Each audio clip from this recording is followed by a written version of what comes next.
All right. Ok. Bueno, buenos días. Espero que todos me escuchen. Buenos días y buenas tardes en Londres. Mi nombre es Daniel Boyce, gerente interino del equipo de administración financiera para el Banco Mundial para la región de América Latina y el Caribe. A mi lado está mi colega Xiomara Morel. Es especialista senior en gestión financiera para el banco. En el nombre del Banco Mundial les damos a todos una cordial bienvenida en la 7ª sesión de Diálogos Regionales en la Comunidad de Práctica Crecer. Primero quisiera agradecerles a todos por el interés mostrado en esta iniciativa Crecer y el esfuerzo de las agencias colaboradoras en la Red Global de Aprendizaje para el Desarrollo, que es el GDLN. Sin olvidar a nuestros colegas que nos están viendo en vivo a través del enlace de la comunidad Crecer en el www.creceraméricas.nin.com. Otra vez creceraméricas.nin.com, que es la comunidad de práctica para crecer. Hoy estamos conectados con los centros de comunicación GDLN en varios países, en Colombia, Costa Rica, México, Bolivia, Nicaragua, Panamá y Venezuela. Además está conectada a la oficina del Banco Mundial en la República Dominicana. Espero que todos me escuchan y que están presentes todos los países. Bueno, vamos a ver después las conexiones. Tenemos coordinadores en cada centro GDLN. Les solicito ahora, por favor, presentar brevemente su centro o sitio, indicando el nombre del sitio y número de participantes más o menos que tiene. Primero, tal vez Costa Rica.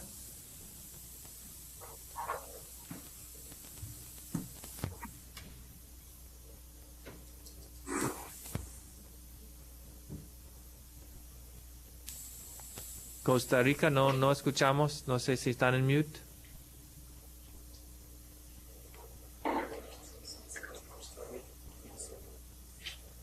Todavía no escuchamos.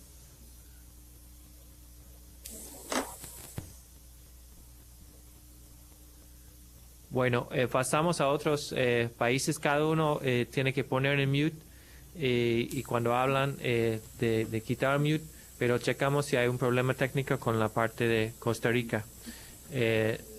Panamá, segundo. Buenos días. Buenos días. Buenos días.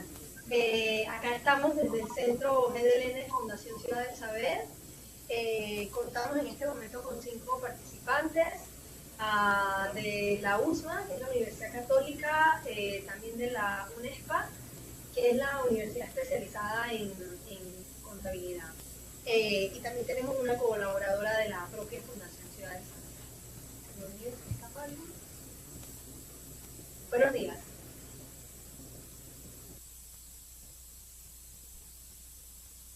Muchas gracias, Panamá. A Colombia, si está la coordinadora Claudia.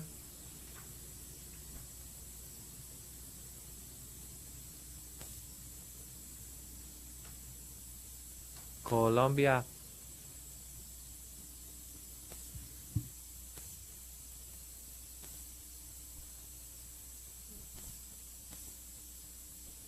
Hola, les saluda Costa Rica. Quisiera saber si ya me escuchan. Sí, gracias. Ya escuchamos bien, Costa Rica. Muy bien. ¿Nos escuchan también? Sí, perfectamente. Excelente. Ok, todavía estamos esperando a Colombia. No tenemos la cámara está como muy lento, entonces no vemos si están tratando de hablar o no. Buenos días, Colombia. ¿Me escuchan? Así, gracias. Buenos días, ahora bueno, vemos, ok, sí, vemos la sala y hay como 15 personas, ¿no? sí, 15 Es Universidad Nacional de Colombia. Tenemos más o menos 15 personas, 36 inscritos. Nos acompañan de varias universidades del país, de la Universidad Surcolombiana, de la Universidad Antonio Nariño, Universidad Militar, Universidad de Antioquia, la Universidad Javeriana y funcionarios de la Contaduría General de la Nación. Muchas Muy gracias. bien. Muchas gracias, Colombia. Vamos al ITSEM en México. Buenos días. Tenemos 5 participantes. Nos acompañan de la ESCA Santo Tomás y de PricewaterhouseCoopers. Muy bien, muchas gracias. Bolivia. Buenos días, estamos en la Escuela de Gestión Pública Plurinacional. Contamos con la presencia de docentes de la Universidad Mayor de San Andrés y de la Universidad Católica Boliviana. ¿Cómo cuántos? Son alrededor de 11 participantes. Excelente, gracias. Nicaragua. Sí, de Nicaragua estamos transmitiendo desde el Programa de Naciones Unidas y estamos 10 participantes de 9 universidades. Gracias. Gracias, Nicaragua. Venezuela. Les habla Dinora Oquendo, coordinadora del Centro GDLEN Venezuela desde la urbe Venezuela, Maracaibo. A su vez, soy la presidenta de la Fundación GDLEN América. Es un placer estar con todos ustedes. En nuestra universidad están presentes 20 participantes provenientes de la misma urbe, docentes e investigadores del área de las NIF, así como también la Universidad José Gregorio Hernández, y también nos acompaña la directiva del Colegio de Contadores Públicos del Estado Zulia. Espero entonces que esta participación sea muy exitosa. Muchas gracias, éxitos en la jornada. Gracias, bienvenidos. Y la última es República Dominicana, que es la oficina del Banco Mundial, nuestro colega Maritza.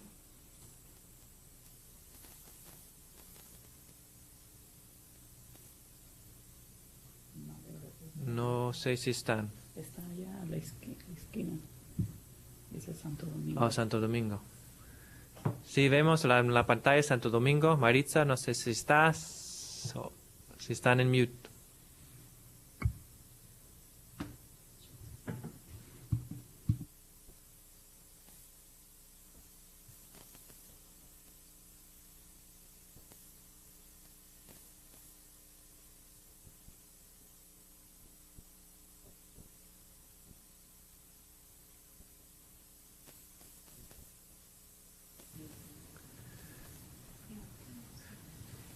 Santo Domingo. No. Yeah, they're there. Ok, vamos a ver Santo Domingo. Debe ser fácil de arreglar porque es del mismo banco. Pero tratamos de arreglarlo. Seguimos. Si me permiten, voy a hablar brevemente sobre lo que es la comunidad de práctica Crecer para los que se integran hoy por primera vez y voy a presentarles a nuestro panelista de la sesión de hoy. A la comunidad de práctica Crecer es un grupo informal de profesionales que comparten un interés en promover el fortalecimiento de la información financiera empresarial y de auditoría, tanto en el sector privado como en el sector público en América Latina y el Caribe. Estas videoconferencias permiten a la comunidad contable de América Latina aprender y compartir lecciones aprendidas y interactuar con expertos internacionales en diversos temas de la profesión contable. El tema que hoy nos ocupa es el marco didáctico para las normas internacionales de información financiera. La adopción de los NIFs se ha acelerado en los países de América Latina durante los últimos años, lo que ha generado un fuerte interés por la parte de los docentes universitarios en las herramientas para enseñar estas normas. En la sesión de hoy tenemos un expositor conectado desde Londres, el señor Guillermo Braunbeck, gerente de proyectos para la iniciativa educativa del Consejo de Normas Internacionales, el IASPI. El señor Braunbeck va a facilitar la mayoría de este evento. Yo estoy presentando al principio y vamos a llegar en varios momentos desde aquí del Banco Mundial en Washington. Pero el señor Braunbeck va presentando el marco conceptual para los NIFs en sus 3 etapas, incluyendo un caso de estudio. Quisiera anotar que el web streaming va a terminar a las 11:15, antes del receso, y antes del ejercicio del caso práctico. Voy a dar ahora, cedo la palabra a Guillermo. Les pido en todos los lugares que por favor que todos los centros pongan sus micrófonos en mute. Creo que están ahora, pero siempre cuando no están hablando sí pueden poner en mute. Entonces, Guillermo. Gracias, Dan. Muy buenos días a todos, y si bien buenas tardes para mí, buenos días, creo que casi todos están en la mañana, temprano. Un gran honor estar conectado con, hice aquí una cuenta muy rápida, algo en alrededor de 70 personas directamente conectadas en videoconferencia, y uno no sabe exactamente cuántos pueden llegar a estar conectados a través de otros medios. Así que bueno, soy un entusiasta de la tecnología y del alcance que puede tener. Así que bueno, felicito al Banco Mundial por la iniciativa y agradezco evidentemente a Dan y a todo su equipo por haber hecho todo el esfuerzo de tener el día de hoy esta reunión, y también agradezco el esfuerzo en traducir el material y traducir no solamente las transparencias que no vamos a usar directamente transfiriendo el contenido electrónico, pero sí creo que todos ustedes la tienen en manos, y voy haciendo referencias a cada parte y en cada momento más o menos a dónde me encuentro en esta exposición. Así que bueno, creo que lo más importante, si vamos a empezar una jornada de un taller para discutir enseñanza en contabilidad internacional o en normas internacionales de información financiera, es explicar un poco qué es lo que hemos hecho aquí en el IASP. Si bien el IASP es una entidad que tiene como propósito general las normas internacionales de información financiera, es parte de nuestro objetivo favorecer y facilitar la adopción consistente, la adopción coherente de esas normas, y por creer que la educación es una parte más que importante en ese proceso de adopción coherente de las normas, es que existe la iniciativa educativa del IASP, del cual yo hago parte. Uno de los productos, una de las iniciativas que tenemos fue justamente generar un material didáctico para ayudar a los docentes en NIF a la aplicación, o mejor diciendo, a la enseñanza de las normas, teniendo en vista una aplicación coherente de ello.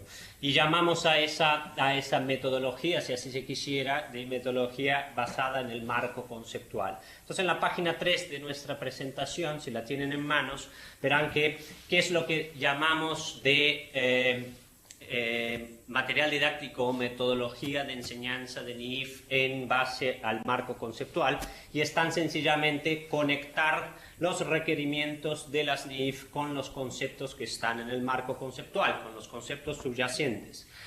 También queremos en este abordaje, en esta metodología, entender o hacer con que nuestros alumnos entiendan no solamente las conexiones que existen entre los requerimientos de la NIF y el marco conceptual, pero también aquellos lugares donde los requerimientos no maximizan las calidades de la información financiera tal como está expresado en el marco conceptual. Entonces, me parece muy importante que tengamos aquí bien claro que en el área educativa no estamos tratando de vender un conjunto de NIF como si perfectas fueran, porque si así fuera verdad, no haría falta tener aquí consejo y tampoco personas trabajando en la mejora de las normas. Entonces, las normas sí tienen algunos momentos en que son inconsistentes, y nosotros usamos esos elementos como parte del proceso de aprendizaje de las mismas normas.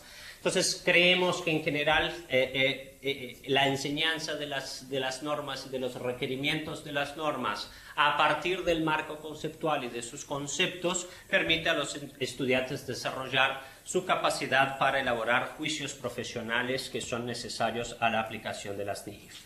Si seguimos un poco más adelante en la página 4, vamos a ver que bueno, nuestra creencia, nuestra gran objetivo es que a través de la enseñanza de normas en base al marco conceptual se puedan comprender mejor las NIF de una forma global, asumiendo obviamente que las normas se hicieron teniendo en cuenta ese marco conceptual. También creemos que la enseñanza o la comprensión de las normas a través del marco conceptual permite elaborar esos juicios profesionales que se requieren para aplicar las NIF. Y obviamente, por fin, pero no menos importante, es el hecho de que si preparamos a nuestros alumnos para pensar conceptualmente, posiblemente les estamos brindando la posibilidad de una actualización profesional más dinámica y más flexible. Si enseñamos a nuestros alumnos una lista de requerimientos, muy rápidamente se van a poner desfasados porque los requerimientos cambian a lo largo del tiempo. Los conceptos posiblemente cambien mucho menos o no cambian. Entonces, si vamos a la página 6 de nuestra presentación, la pregunta que creo que es buena para abrir nuestro día de hoy es decir, bueno, ¿puedo usar el marco conceptual o puedo usar esta enseñanza basada en el marco conceptual en mis clases de normas internacionales?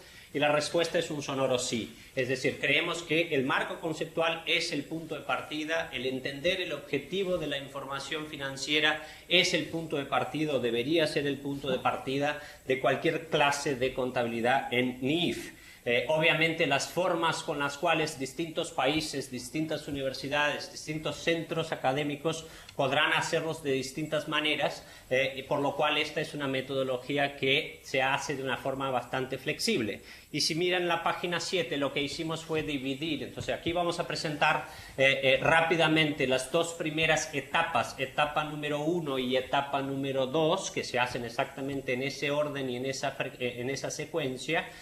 Y vamos a ejercitar nosotros mismos la etapa número 3 en la segunda parte luego de la pausa para el café. Pero es bastante obvio lo que se está proponiendo aquí. Creo que todo centro de estudio en NIF hace algo más o menos parecido, que es empezar obviamente con grados más elementales de conciencia respecto de los juicios y estimaciones que se requieren para la aplicación de una norma como es la NIF. Luego partiendo para una segunda etapa que sería de mayor comprensión de esos juicios y estimaciones para llegar finalmente a la etapa 3 que sería la competencia, la capacidad efectiva de realizar esos juicios y esas estimaciones, y es esa etapa que vamos al día de hoy digamos ejercitar con mayor intensidad. Siguiendo un poco simplemente para que podamos estar conectados en el sentido de qué es lo que representa el marco conceptual para las NIF. En la página número 8 entenderemos para qué sirve el marco conceptual. El marco conceptual básicamente tiene como primer objetivo servir como herramienta para el mismo Consejo de Normas Internacionales, el IASP, para establecer las normas. Si tomamos en consideración, por ejemplo, que una norma como es la de seguros, hace 14 años que se está elaborando y estudiando, muchos de los miembros del IASP, de los miembros del Consejo, ya se han ido y no han visto el final de esa norma. Entonces es importante que el IASP tenga un marco conceptual que permita la consistencia, la coherencia de las normas que se van haciendo a lo largo del tiempo. También se usa ese marco conceptual de que vamos a hablar hoy bastante en el comité de interpretaciones. Cuando el comité de interpretaciones recibe una cuestión que viene del mercado, del mundo externo, sea de los usuarios, sea de los preparadores, sea de los auditores, y se le requiere una interpretación, una de las cosas que va a tener que tomar o tener en cuenta es el marco conceptual, justamente porque se le está pidiendo que elabore una interpretación de algo que la norma no trata, por lo cual tendrá que elaborar esa interpretación con consistencia y coherencia al marco conceptual. Y también los elaboradores, los preparadores de información financiera necesitan al marco conceptual siempre que se encuentren con una situación para la cual los requerimientos o las normas específicas no traten de ese evento o suceso. Entonces, el preparador, cuando encuentra una transacción o un suceso que no tiene un requerimiento específico, tendrá que desarrollar una política contable de manera a poder entonces reconocer ese evento o ese suceso en sus relatorios y informes financieros, por lo cual el marco conceptual es parte de ese movimiento, de esa elaboración o desarrollo de políticas contables en los casos en que no hay un requerimiento específico. Entonces, para dar apenas un ejemplo, si ustedes miran las páginas 12 y 13 de la presentación, es simplemente un pequeño ejemplo de cómo que pensamos nosotros en el área educativa que se debe de alguna manera ejercitar la capacidad de ejercer juicios. Entonces, imaginamos una transacción tan sencilla como una empresa que compre oro para tenerlo como reserva de riqueza o como reserva de valor. Si uno busca en las más de 2.000 páginas de los requerimientos de las NIIF cómo contabilizar oro mantenido como reserva de valor, no encontrará una NIIF que diga explícitamente y específicamente cómo se contabiliza el oro como reserva de valor. Entonces tendríamos, si tuviéramos en esta empresa y estamos o en un aula dando clases de NIIF, tendríamos que ejercitar cómo se desarrollaría una política contable para poder reconocer, por ejemplo, una circunstancia donde una empresa compra oro como reserva de valor.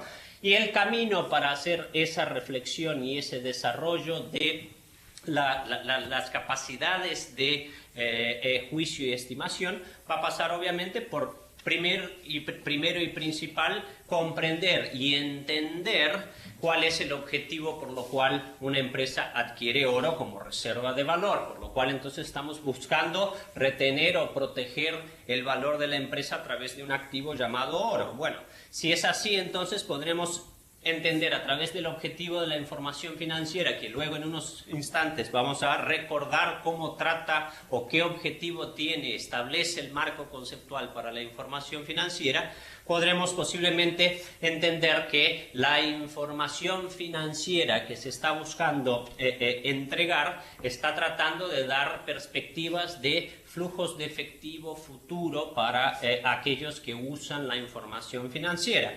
Entonces, usando la jerarquía de la NIC 8 para las situaciones en que no hay un requerimiento específico, nos vamos a remitir a la estructura conceptual, vamos a entender el objetivo de la información financiera y llegaremos posiblemente a la conclusión, si hiciéramos este ejercicio con nuestros alumnos, posiblemente en un nivel 3, o sea, en una etapa 3, llegaríamos a la conclusión de que lo más probable es que tendríamos que ir a buscar alguna analogía para contabilizar oro como reserva de valor en, por ejemplo, la contabilización de otras divisas, otras monedas extranjeras o mismo las inversiones las propiedades de inversión en la cual se pueden medir, por ejemplo, a su valor razonable. Entonces, a partir de ese desarrollo, y este es solamente un ejemplo muy rápido de cómo creemos que se piensa conceptualmente un requerimiento, o en este caso, cómo se desarrolla una política contable para un caso en que el requerimiento no existe específicamente para esa transacción, pero sí existe un conjunto conceptual llamado marco conceptual, y asimismo existen otras normas que pueden ayudar.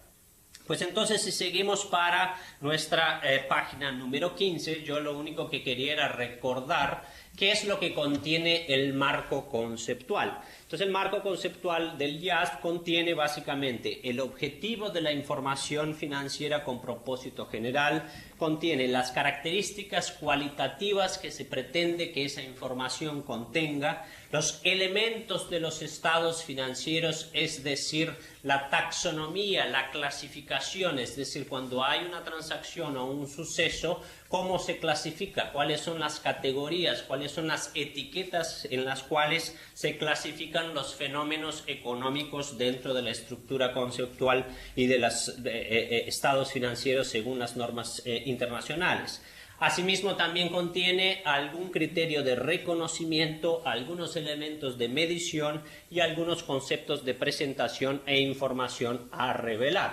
Siguiendo más adelante, creo que es importante para lo que vamos a hacer luego en unos 30 o 35 minutos, que es ejercitar la etapa 3, es recordar cuál es el objetivo propiamente de la información financiera según el marco conceptual. Y ello está en la página número 16, que nos dice el IASC que el objetivo de lo que estamos aquí buscando en las normas internacionales de información financiera es proporcionar información financiera sobre la entidad que informa que sea útil a inversores, prestamistas y otros acreedores existentes o potenciales para tomar decisiones sobre el suministro de recursos a la entidad. Entonces tenemos un objetivo bastante claro, tenemos un público específico que es el público que se entiende como usuario de la información financiera de propósito general, y una perspectiva que es la perspectiva de la inversión o del préstamo, es decir, el suministro de capital, el suministro de recursos a la entidad. Entonces todos esos elementos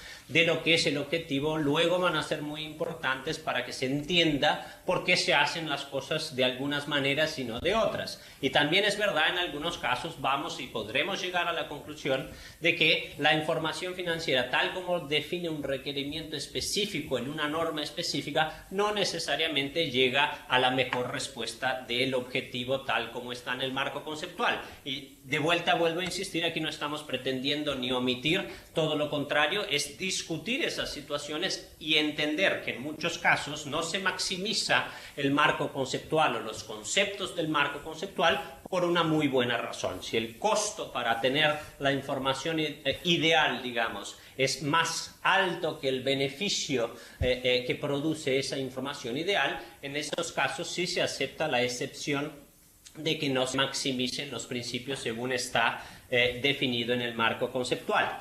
Para ello incluso están las llamadas características cualitativas que están en la página 17, es decir, la información que estamos tratando de brindar a este público que mencionamos hace un instante, con el objetivo de que les seas útil, tiene que ser una información relevante, es decir, una información que haga la diferencia en la tomada de decisión de esos inversores potenciales o reales, prestamistas y otros acreedores, y esa información tiene que representar fielmente el fenómeno económico que se pretende representar. Además, como características que potencian a la calidad de la información, es decir, características cualitativas que potencian a esas calidades, la información debería ser comparable, verificable, oportuna y comprensible. Entonces, luego, cuando estemos discutiendo con nuestros alumnos en aula los requerimientos, vamos a tratar de entender cómo estas características cualitativas se están llevando a cabo en los requerimientos específicos. Y vuelvo a insistir, no necesariamente se van a maximizar siempre todas esas características. Si entonces pasamos a la etapa número 1, es decir, en la página número 20, vamos a entender que la construcción de esta metodología, si me permiten llamarla, que desarrollamos aquí en el área educativa, va a tratar por 3 etapas, como ya mencioné, etapa 1, etapa 2 y etapa 3, percorrer o pasar por todo el proceso contable, si así se le quiere llamar, que empieza obviamente con el objetivo de la información, es decir, tenemos que empezar en cualquier nivel, sea el nivel más elemental o el nivel más sofisticado de desarrollo de esas competencias de que hablábamos hace un instante, entender el objetivo, es decir, entender el fenómeno económico que se está tratando de capturar y cómo tratarlo dentro del objetivo máximo que tenemos, que es el objetivo de informar y brindar información útil a inversores, prestamistas y otros acreedores. Y luego entonces se sigue en ese proceso contable que está en la página 20 dentro de un paso a paso donde se identifican entonces los elementos que puedan existir. Entonces, si entiendo el fenómeno económico, luego trato de ponerlo dentro de las categorías que el marco conceptual me ofrece. Entonces me preguntaré, ¿existe un activo? ¿Existe un pasivo? ¿Existe un ingreso? ¿Existe un gasto? Son todas preguntas que tratan de poner dentro del marco conceptual, o mejor diciendo, de los elementos de ese marco conceptual, la identificación de ese fenómeno económico dentro de las categorías que existen en el marco conceptual. Luego vamos a buscar clasificar, es decir, bueno, tengo un activo, luego dentro de activo existen derivaciones o niveles inferiores de activos. Uno ya sabe que va a haber normas específicas para los inventarios, para propiedad, planta y equipo, para propiedades de inversión. Es decir, hay categorías y tenemos que clasificar nuestros elementos dentro de subcategorías que brinden información que es útil dentro del proceso de toma de decisión. Más allá de eso, o luego de eso, va a ocurrir la etapa del reconocimiento. Es decir, yo puedo tener un activo, pero no reconocerlo porque, bueno, no atiende a un concepto de reconocimiento, a un criterio de reconocimiento. Si decido o si se puede reconocer según lo que esté definido tanto en el marco conceptual como en el requerimiento específico, vamos a tener que medirlo. Entonces se pasa para una etapa de medición y luego vamos a tener que pensar si ese elemento deja de existir o si ese elemento se debe de alguna manera dejar de reconocer cuando se le va a dar de baja y por fin la información que se pueda revelar. Entonces, en etapa número 1, ese proceso entero, el material desarrollado en este momento para etapa número 1 está desarrollado en idioma inglés, pero estamos haciendo la traducción para el español y se supone que en un par de meses, si Dios quiere, va a estar disponible en la página del IASB, en el área educativa, disponible en español.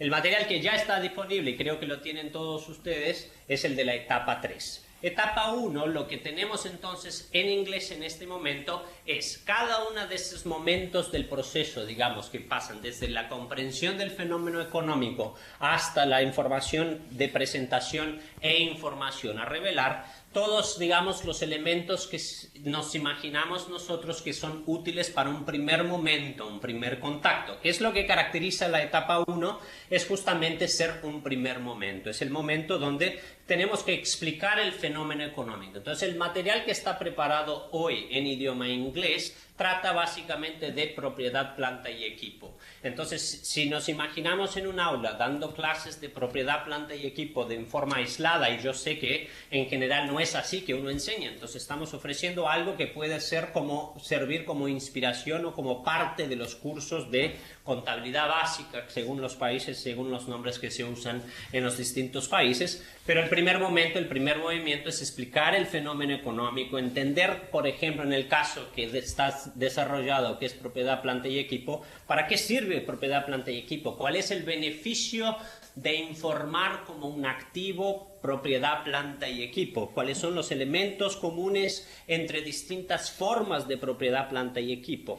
Y cómo esa información le resultaría útil a un inversor, a un prestamista o a un acreedor de la empresa.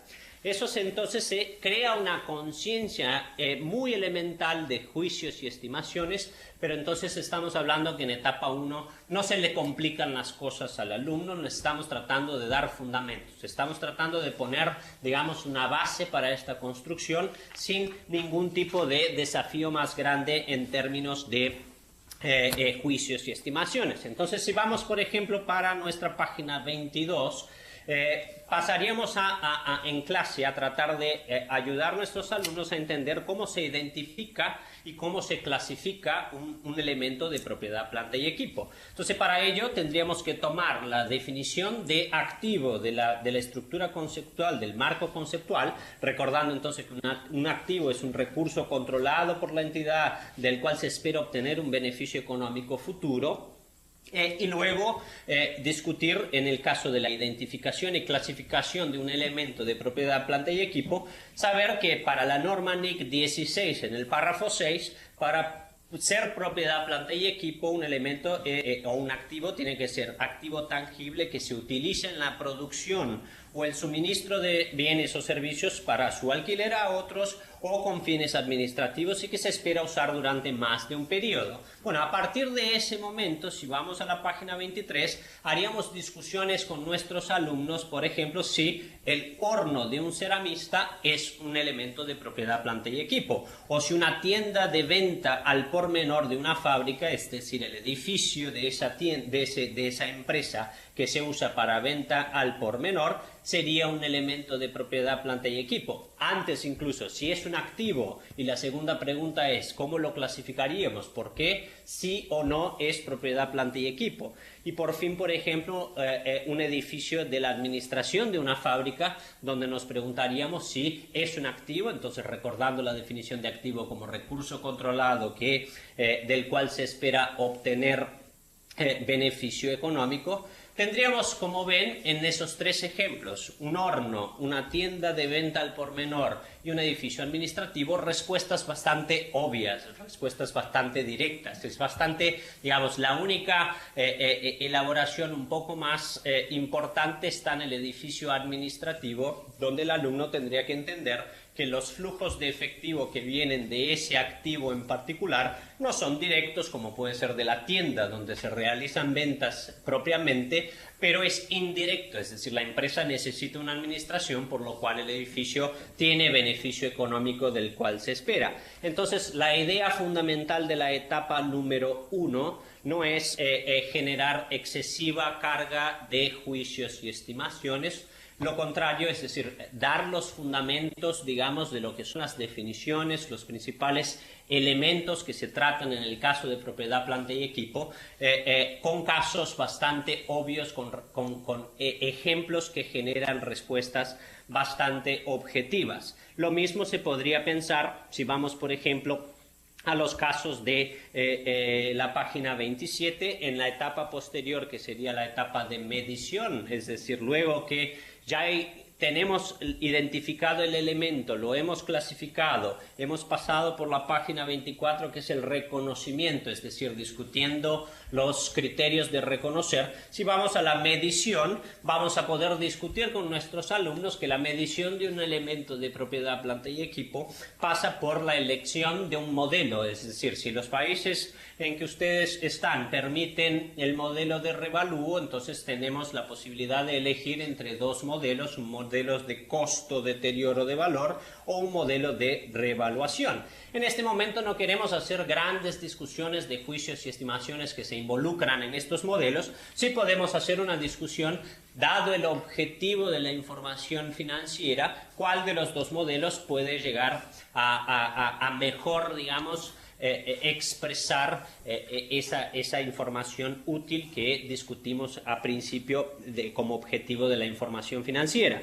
En este momento de etapa 1, si hablamos de medición, también hablamos de enseñar los mecanismos contables de propiedad, planta y equipo, por lo cual no estamos aquí proponiendo una metodología de enseñanza de contabilidad en el cual no existe el débito y el crédito, pero fíjense que llegamos en este momento a hablar de débitos y créditos, pero antes de todo esto entendimos el fenómeno económico, entendimos cuáles son las categorías económicas que están en el marco conceptual, sabemos cuál es el objetivo de nuestra información financiera y entonces ahí empezamos a pensar en cómo hacer registros, por ejemplo, de una depreciación, cosa que aquí en este momento podríamos introducir, etapa número 1, de vuelta, algo muy sencillo, algo muy directo, introducir algunos elementos, por ejemplo, cuando se discuta depreciación, entender que la definición, por ejemplo, de la depreciación de distintos componentes del todo de una máquina o de cualquier otro activo de propiedad, planta y equipo, que la vida útil de ese activo y su valor residual requieren una carga de juicio y estimación, pero no será en la etapa 1 donde la vamos a discutir con más, digamos, profundidad.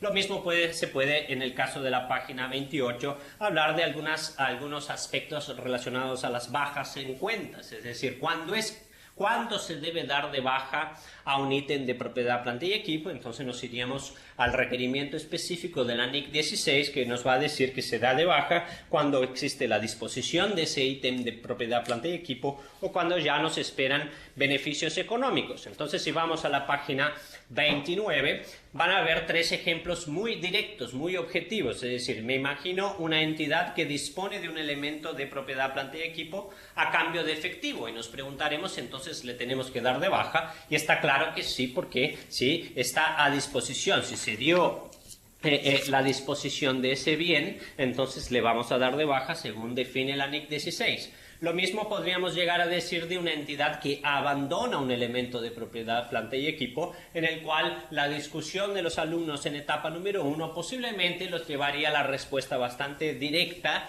de que si se abandona un ítem de propiedad, planta y equipo, de él no se espera beneficio económico futuro, entonces se le puede dar de baja. O en el caso, como puede ser en la página 29, ejemplo número 6, que todo esto está en el material escrito, el gobierno, por ejemplo, expropia un elemento de propiedad, planta y equipo de la entidad. Bueno, si está expropiado por el gobierno, yo no tengo más la esperanza, no tengo más la expectativa de extraer beneficio económico futuro de ese ítem y por lo cual le voy a dar de baja. Entonces vean que son todos etapa 1 haciendo la síntesis, son todos a través de ejemplos y de conceptos que están en la norma específica y en el marco conceptual, entender de qué se trata propiedad, planta y equipo con ejemplos y con situaciones concretas que son muy directas, muy objetivas, cuya respuesta no requiere una gran elaboración, pero que ya empezamos a, digamos, generar conciencia de los juicios y estimaciones que se van a hacer luego, ahora en la etapa número 2, que hablaremos en un instante. Pasando para la etapa número 2, si vamos a pensar que la etapa número 1 tenemos una exposición más directa de digamos, los elementos, en este caso propiedad, planta y equipo, en la página 31 ya les mostramos de alguna manera que la etapa número 2 es bastante distinta. Entonces, hablar de fenómeno económico de propiedad, planta y equipo en etapa número 2 significa ya empezar un debate un poco más fuerte de elementos que requieren juicio y estimación. Entonces, por ejemplo, si vamos a hablar de compra de una propiedad, ya vamos a tener que empezar en etapa número 2 a discutir que una misma propiedad, un terreno, un pedazo de tierra, puede tener muy distintas formas de exploración económica. Yo puedo tener un terreno porque compro y vendo terrenos, en el cual entonces posiblemente estamos hablando de algo que se parece mucho más a un inventario, a un stock que se compra y se vende.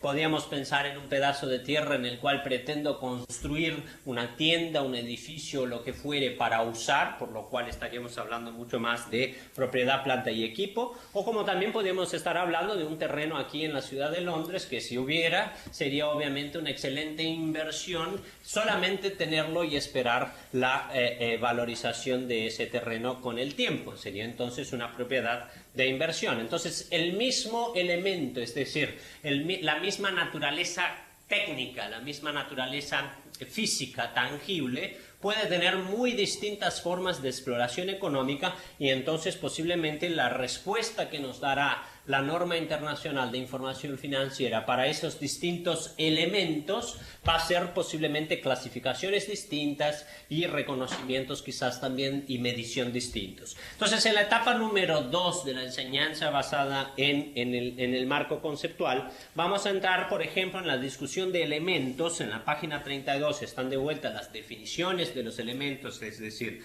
qué es un activo, qué es un pasivo, qué es un ingreso, qué es un gasto. Y si vamos, por ejemplo, a la página 33, veremos que ya los elementos que vamos a discutir, tenemos un activo. La pregunta que habría que discutir en aula sería, ¿hay o existe un activo, por ejemplo, cuando tenemos un piscicultor que tiene un tanque y ahí en ese tanque hace la creación de peces, de animales, como pueden ser los peces, para la cría, es decir, el ambiente de reproducción controlada y de engorda de ese animal.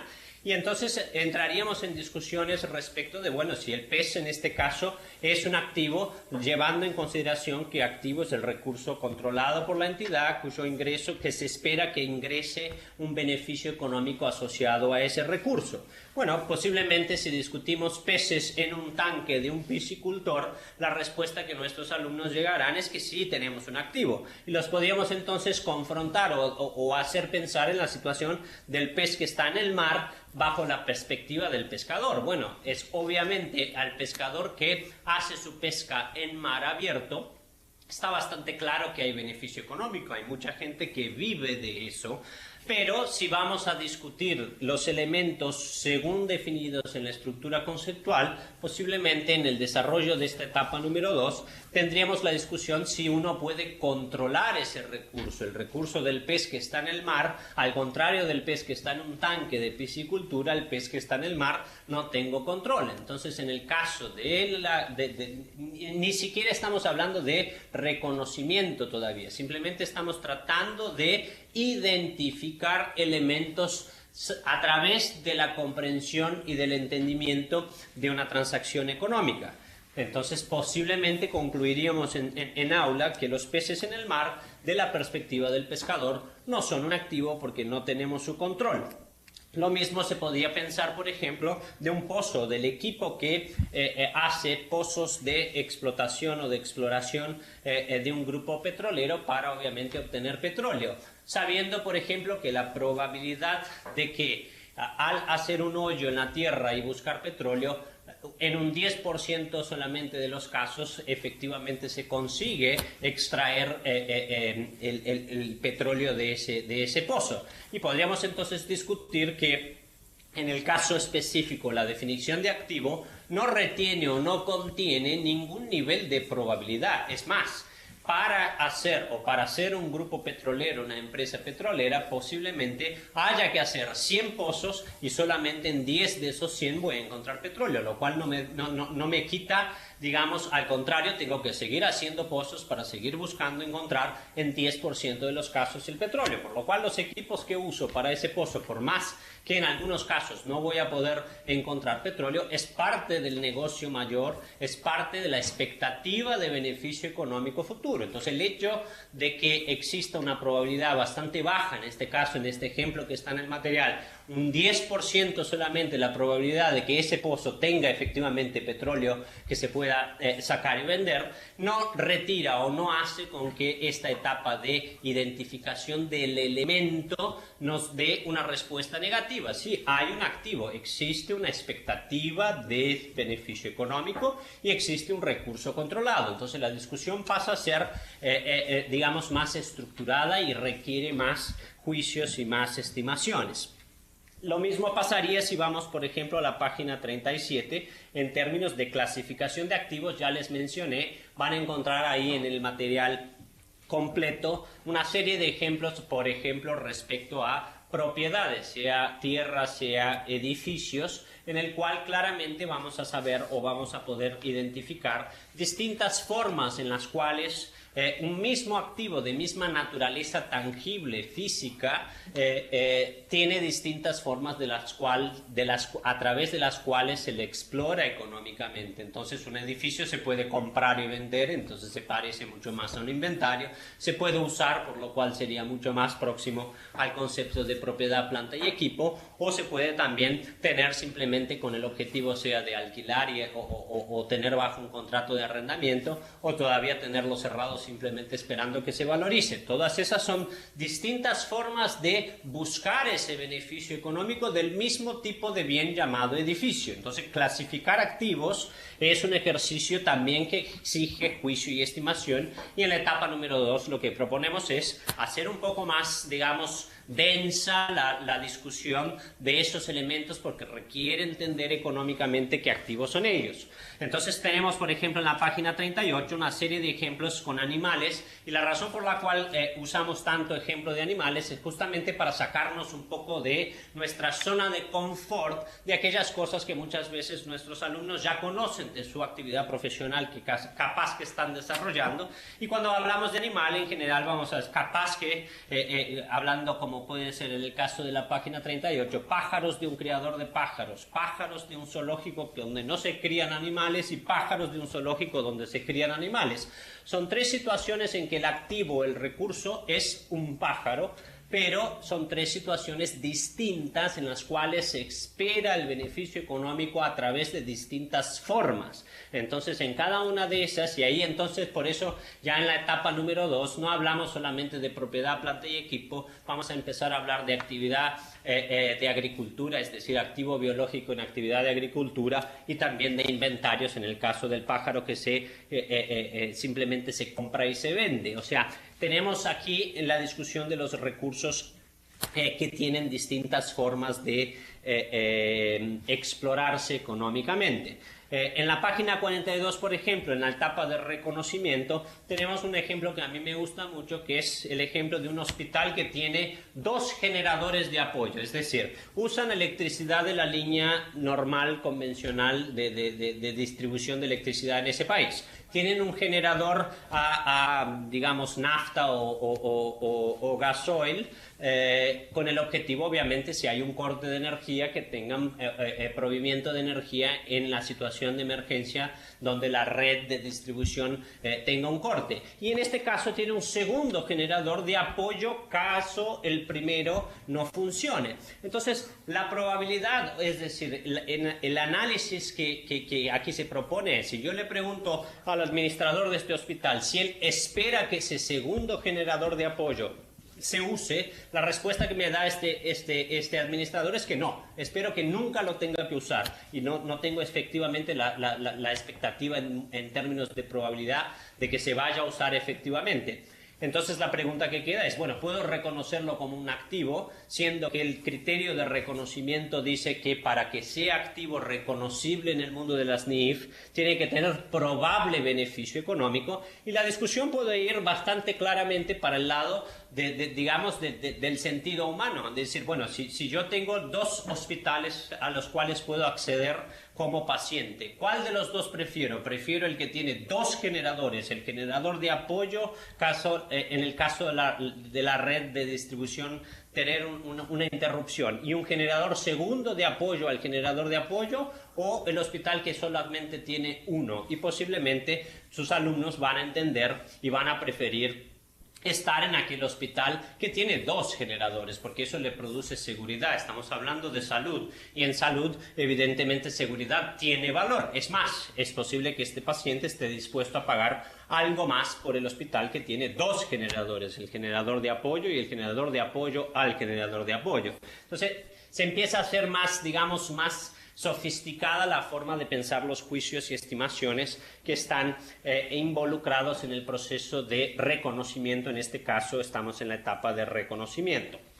Voy a avanzar un poco más, por ejemplo, en el caso de medición, es decir, si entonces identificamos el elemento, está reconocido, tenemos que medirlo. Ya discutimos en la etapa número 1 que hay 2 modelos de reconocimiento, de medición de aquello que se reconoce en propiedad, planta y equipo, el modelo de costo y el modelo del revalúo.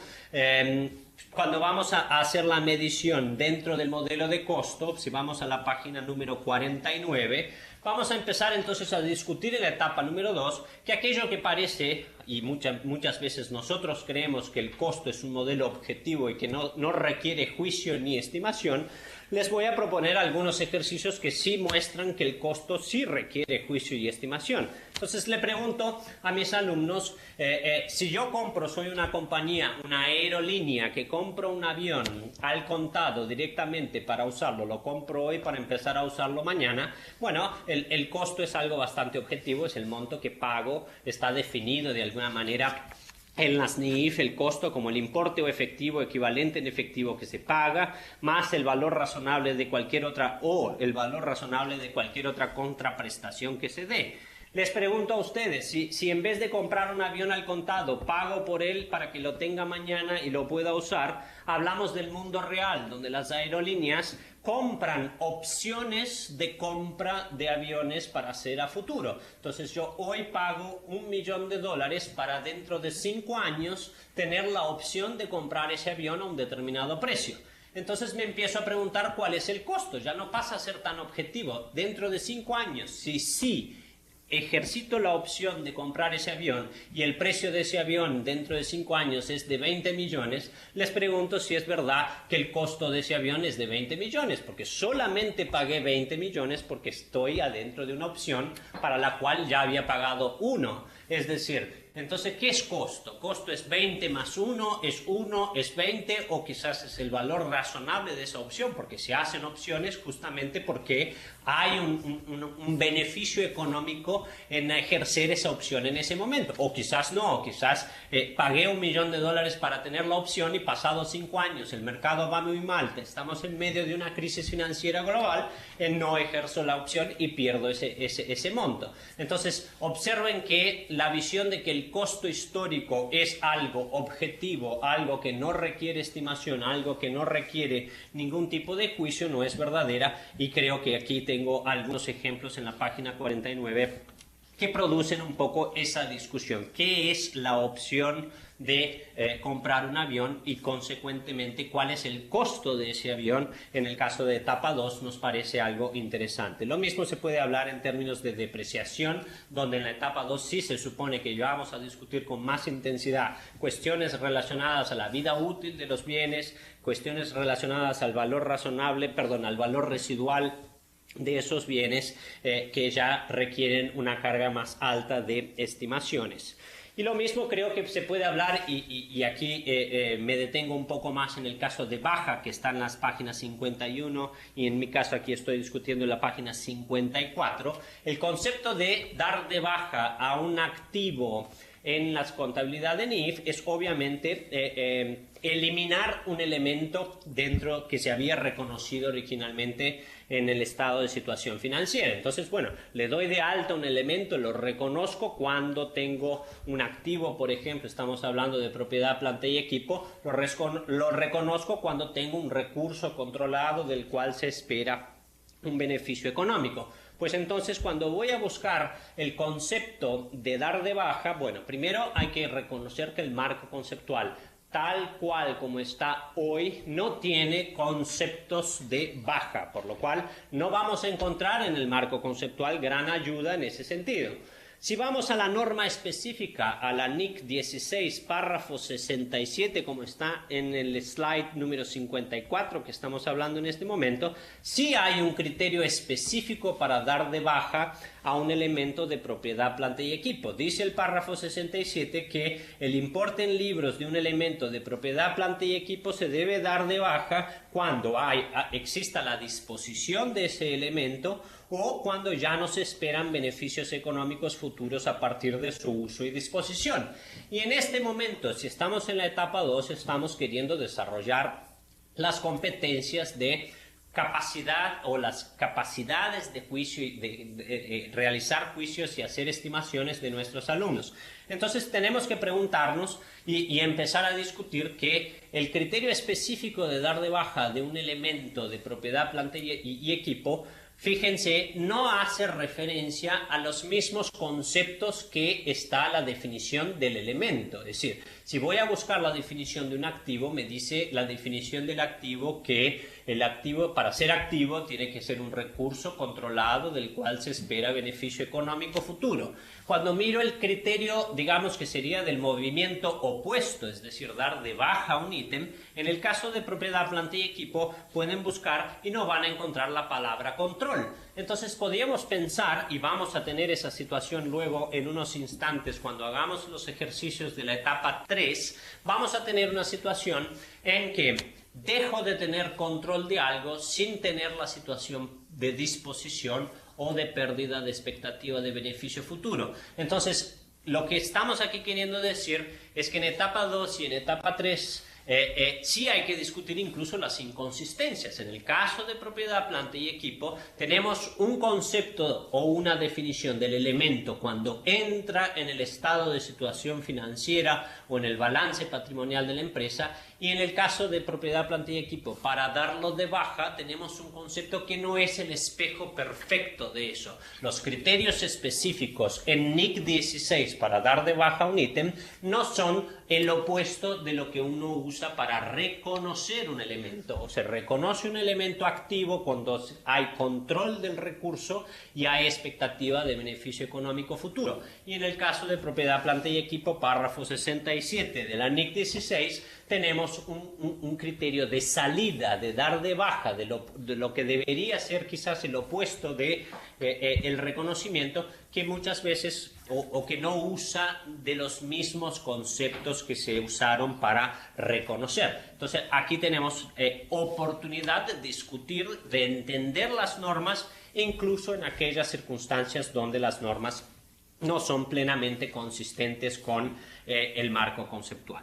Pues entonces, en unos 40 minutos les di un panorama de lo que es etapa 1 y etapa 2. Quería aprovechar más unos 5 minutos aproximadamente para simplemente desmistificar algunos malentendidos conceptuales habituales, porque eso va a ser importante luego para la próxima etapa, cuando vayamos a discutir etapa número 3, y el momento donde quiero entonces que todos nosotros empecemos a pensar conceptualmente el caso de Open Safari. Pero antes de llegar a Open Safari, que es el caso práctico y que es el caso que uno propone que se use en la etapa 3, hay algunos malentendidos que me parece importante que se deben aclarar. Primero, que el marco conceptual incluye un concepto de correlación, o lo que se llama en español muchas veces de pareo de ingreso y de gastos, y eso no es verdad. O sea, pueden buscar de la primera palabra a la última palabra del marco conceptual y no existe nada parecido como el pareo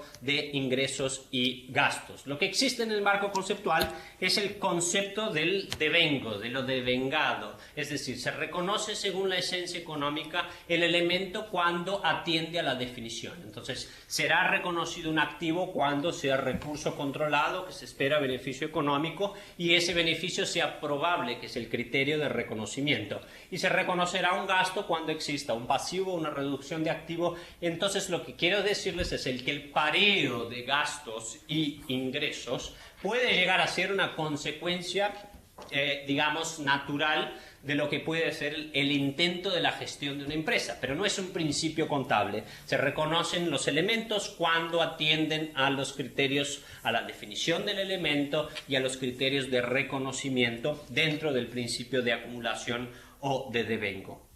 Tampoco es verdad que el marco conceptual incluye un concepto de conservadurismo, digamos una predilección por las pérdidas respecto de las ganancias o de los ingresos. Lo que existe en el marco conceptual es un concepto de neutralidad. Entonces, no nos confundamos cuando estemos haciendo nuestros ejercicios de juicios profesionales y nuestras estimaciones, buscando algún tipo de mayor importancia para las pérdidas, para las malas noticias respecto de las buenas noticias o de las ganancias. El concepto que está por detrás del marco conceptual es un concepto de neutralidad. Sí, es verdad, puede ser que algunos de ustedes estén pensando en este momento que algunas normas específicas sí tienen un peso, digamos, le carga un poco más la mano para la pérdida que para la ganancia. Y es verdad, aquí no pretendemos mentir, pero el concepto que está dentro del marco conceptual, que está dentro, digamos, sobre la mesa de los miembros del Consejo de Normas Internacionales de Contabilidad, es un concepto de neutralidad. Y lo mismo pasa, por ejemplo, respecto de elementos como pueden ser de otro resultado integral. No es un elemento definido. Para aquellos que están quizás acompañando las discusiones de revisión del marco conceptual, saben que en este momento se les está buscando definir un poco mejor a los elementos de otro resultado integral, pero no existe esa definición. Si vamos, por ejemplo, a la página 62, otro malentendido habitual es que la uniformidad produce comparabilidad. Entonces, imaginemos, y es un pensamiento que está muchas veces en la mente de mucha gente, de que si nosotros tenemos una tasa de depreciación de 10% para máquinas y equipos de toda naturaleza, entonces estamos promoviendo comparabilidad, lo cual obviamente no me parece ser verdadero. Es decir, la uniformidad lo único que hace es hacer parecer iguales cosas que son distintas. Entonces, si hay dos máquinas o dos equipos que tienen vidas útiles distintas, no porque físicamente sean distintos, pero porque distintos agentes económicos tienen proyectos de negocios que se les espera exploración económica diferente en tiempos diferentes, esa es la vida útil económica que me interesa, eso es lo que debo estar retratando. Entonces, cuando busco la uniformidad, lo único que estoy posiblemente queriendo es hacer distintas, o sea, hacer parecer iguales cosas que son distintas. Entonces, lo que vamos a buscar en la contabilidad internacional es la comparabilidad, no la uniformidad.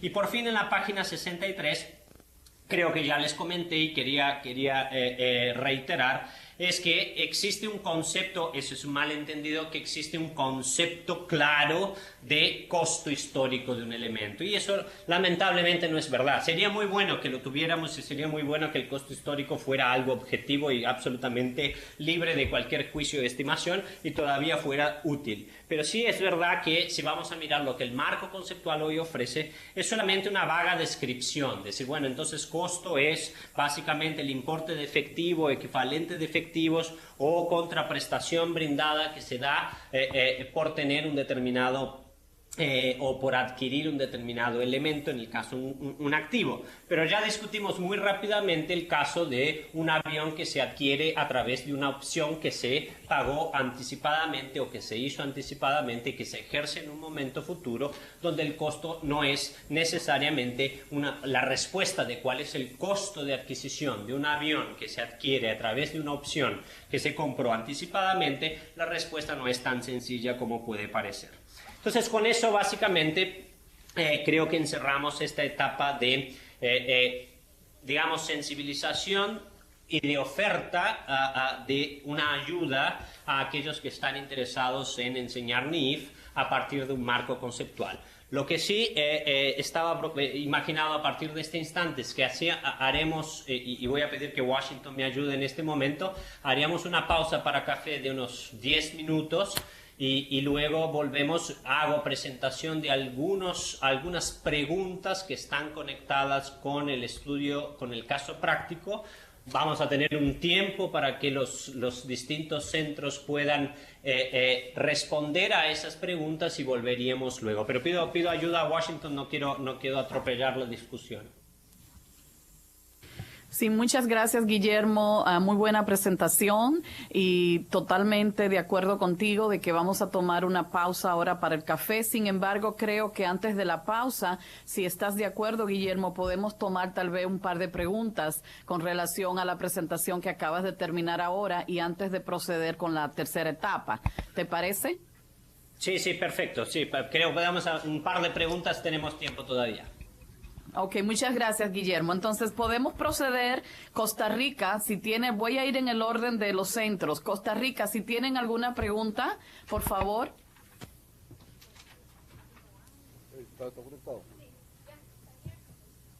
Costa Rica. Gracias, buenos días. No, de parte de Costa Rica no hay ninguna pregunta todavía. Gracias. Panamá.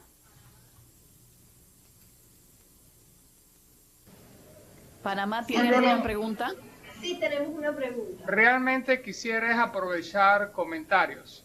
Ustedes en la diapositiva que yo tengo aquí dice que podemos hacer comentarios y me uno al comentario de Washington de una excelente presentación. No coincido con todos los elementos de posición del expositor, pero sí es una guía muy importante. Quisiera en esta oportunidad, a manera de compartir con los hermanos latinos, el hecho es de que lo que hay que revisar, lo que dijo hace años las Naciones Unidas, hace como 30 años, que la profesión de la contabilidad está adoleciendo una orientación de servicio. Y en eso yo creo que todos los hermanos y todas las universidades debíamos asegurarnos que el programa de contabilidad sea direccionado, eso sí, coincido con el expositor, a un nivel de desarrollo y progreso. Coincido mucho con lo que llamamos la contabilidad 1, principio de contabilidad, la contabilidad intermedia, que es la que yo considero que todas las universidades deben considerar como el marco de referencia de la plataforma conceptual de la teoría contable. Y de allí entonces las otras contabilidades, terminando lo que yo estimo podría ser lo que nos va a llevar el expositor a lo que hoy se llama en los líderes de la contabilidad problemas en estado financiero. Financial Reporting Problems. Gracias. Muchísimas gracias. ¿Me podría dar el nombre y la universidad que usted representa, por favor? José Manuel Chu, Universidad Católica Santa María la Antigua y profesional independiente. Muchísimas gracias. Tenemos un par de minutos más para tomar una pregunta. Me gustaría saber si Colombia tiene alguna pregunta. No, por ahora no hay preguntas. Universidad. Hay una pregunta. Perdón, Colombia. Hay una pregunta. Una pregunta, adelante, Gracias. por favor. Sí. Bueno, más que pregunta, me gustaría recibir una explicación un poco mayor sobre el malentendido de los principios versus las reglas, que pues no las mencionó, y para nosotros acá en Colombia es bien interesante, e inclusive dentro de las clases a los estudiantes les indicamos que la adopción de las normas internacionales precisamente tiene ese gran cambio que es el de utilizar ahora los principios contables versus las reglas que existían. Sí, adelante, Guillermo, por favor. Bien, muchas gracias por la pregunta. Es una pregunta importante y creo que es importante porque creo yo que hemos tratado de alguna manera de tratar ese tema dentro de la metodología. Entonces, bueno, reitero lo que ya dije, dentro de lo que es la metodología considerada en su integridad, en todos sus elementos, sobre todo en las etapas 2 y 3, van a ver si tienen la oportunidad de leer etapa 2 y también ahora cuando hagamos la etapa 3, que no evitamos discusiones difíciles, no evitamos los temas donde el requerimiento específico, la regla, quizás es incoherente con el concepto mayor que está en el marco conceptual. Entonces no evitamos para nada ese tipo de discusión. En muchos casos vamos a llegar a la respuesta que, bueno, obviamente es una respuesta posible, que hay excepciones a un concepto o hay conceptos que no se maximizan en la regla porque el costo fue considerado superior al beneficio, y esa sería una respuesta muy noble. Pero vamos a llegar a conclusiones en otros casos en que la respuesta quizás no es tan noble. Vamos a llegar a la conclusión de que la NIC 20 de subvención gubernamental es una NIC antigua de una época donde el marco conceptual existía pero era distinto al que usamos hoy y que no está alineada porque no fue producida dentro de esta filosofía. Es una norma o es una regla antigua de una generación anterior de este organismo llamado IASP, y que por ende no está compatible, no es consistente, no es coherente con el marco conceptual. Y yo no tengo ningún problema en decir con toda la claridad que tenemos inconsistencias o tenemos incoherencias en requerimientos específicos respecto del marco conceptual tal cual como está. Sí podríamos discutir por qué entonces no se han revisado, por ejemplo, la NIC 20, y quizás ahí sí tengamos una otra discusión, que es, bueno, las prioridades que tiene el Consejo, la relevancia que tiene esa norma. Hay un millón de otras razones que pueden explicar por qué sobreviven algunas normas o sobreviven algunas reglas del pasado que no son consistentes con el marco conceptual. Pero creo que el mensaje que aquí, no quiero politizar la discusión, pero el mensaje que yo quiero dejarles aquí es que aquí en el área educativa tenemos total libertad intelectual para discutir estos temas abiertamente, y lo discutimos no solamente aquí en vivo y en directo, pero también lo hacemos por escrito en nuestros materiales. Muchísimas gracias, Guillermo. Yo ahora voy a pedir a los colegas en los diferentes centros que tomemos una pausa para el café de unos 15 minutos y estaríamos volviendo a las 11:30, hora de Washington, para retomar con Guillermo la etapa 3 de la presentación y tal vez tomar un par de preguntas para los demás centros que no llegué a llamarles antes de la pausa. Así es que, por favor, la pausa para el café. Estamos de vuelta en 15 minutos. Gracias.